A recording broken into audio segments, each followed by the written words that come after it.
بې ناموسه خلک دي، مخ تور کا، اوبه په ځان واچوه، شاور ته ودرېږه، کمیس وشکوه، پرتوګ وشکوه. دا کم انسانیت سو؟ دا کم انسانیت ده؟ یو دانه خیر ده د خدای روی کوي. ما خو درته مخکې مې ما ویډیو ریکارډ کړی ده، هغه به م زه نشر کړم، هغه بیا وګورئ.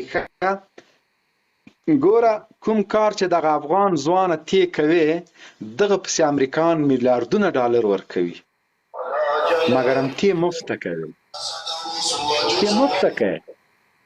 ځان سره دې سوچ کړی ده، سبا به ته پلار یې، ته به یو حیثیت پیدا کړې. دغه ویډیوګانې به در پسې راځي، بچي به درته راوړي چې پلاره دا مردګو ته یې؟ ولې؟ والا ما ته دې باندې چا ویل چې تا پلار مردګو ده. انلاین یې ښځې چلولې. ښځه به دې درته ووایي چې او پر پدر دې ناله څه و بې ناموسه، دغه ویډیو دې تا ده، او دا دې ما ده، ای پر پدر دې ناله څه لاړې به درته نه کړي. دغه خویندو ته به داسې یو چا ته واده ده، دغه اوښې ته دې که څوک ووایي چې دغه د تا دغه د ښځې ورور دغه بې ناموسه ده، پردۍ زنانه ګډوي په انټرنېټ باندې. نو ته عزت به لرې، قوم به لرې، و پر پدر دې د تا لیوني سپین حالت سي. دا پیسو ته دومره لیونی کړلې، دغه فامیلونو باندې غږ کوم چې دغه سپیو دغه مردارې پیسې چې په دغه مردګوۍ دوی ګټي، د دوی د رامنډۍ د مردګو د سکس او د ډرګ مالک ته یې ښځه کوله، پوه شوې. بیا تللی، بیا خلکو ورته ویلي چې زوی دې څه کار کوي؟ وایي زوی مې ټیک ټاک سټار ده. نو هغه خو دا دیهاتي علاقې د ټیک ټاک سټار څه پېژني؟ وایي ټیک ټاک سټار څه معنی؟ وایي په ټیک ټاک باندې راج چلیږي، دومره کسان ورته ناست دي او دومره کسان ورته. هغه خلکو فکر کړی چې البته کوم ښه عالم به بیا پوښتنه کړې وه، بیا چې پوښتنه کړې وه بیا پوه سوي وو چې دا خو انلاین مردګو ده.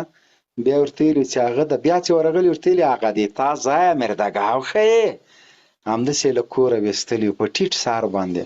نو دا هغه مردګوان دي، دا بې ناموسان په دوی باندې. والله مونږ پې باندې شرمېږو. ګوره چې نه مو په ولایت کې شریک دي نه، ډاکټر خو خیر دی مونږ د ولایت د هغه خو به زه پښې او لاسونه پې ماتومه او ژبه به ترې پرې کوم، هغه خو پرېږده، خو دا نوره ملاکه پرېږدم. په دوی باندې افغان نوم پروت ده.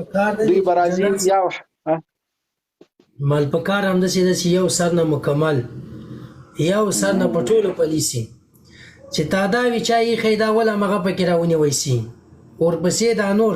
بیا په دا ټیک ټاک کې اوس سړی خو دا ټیک ټاک نه ښه ګټه یې واخله، ښه استفاده وکړه، غاپې ولې غلط اوس هندوان دې ګډېږي، امریکان دې ګډېږي، د هغوی دین هم دغه ده، کلتور کلچر فرهنګ ده. تا ته خیر شه، ته به اوس د هندو تلقید کوې، بیا هندو تا غوندې مردګه و. کومه ورځ تا کومه هنده ولیدلې ده چې راغلي، کومه هندو دې لیدلی چې راغلي په ټیک ټاک کې دغسې خبرې کړې وي؟ تا کوم امریکایي لیدلی؟ تا کوم ایرانی لیدلی؟ تا کوم بل تاجکستانی لیدلی غیر له دغه بې ناموسانو نه؟ جنرال صاحب وبخښه، دغه سور اوس زنګ ویلی و، وایي زه لاندې ناست یم، ما وایي در واخله. او شیرین هغه وکړه چې ګره زمري بچی ووله چې دلته د دې ځای نه دې راپورته کړي، یو زمري بچي ته درس ورکړه، داسې دې نشي راپورته کولی.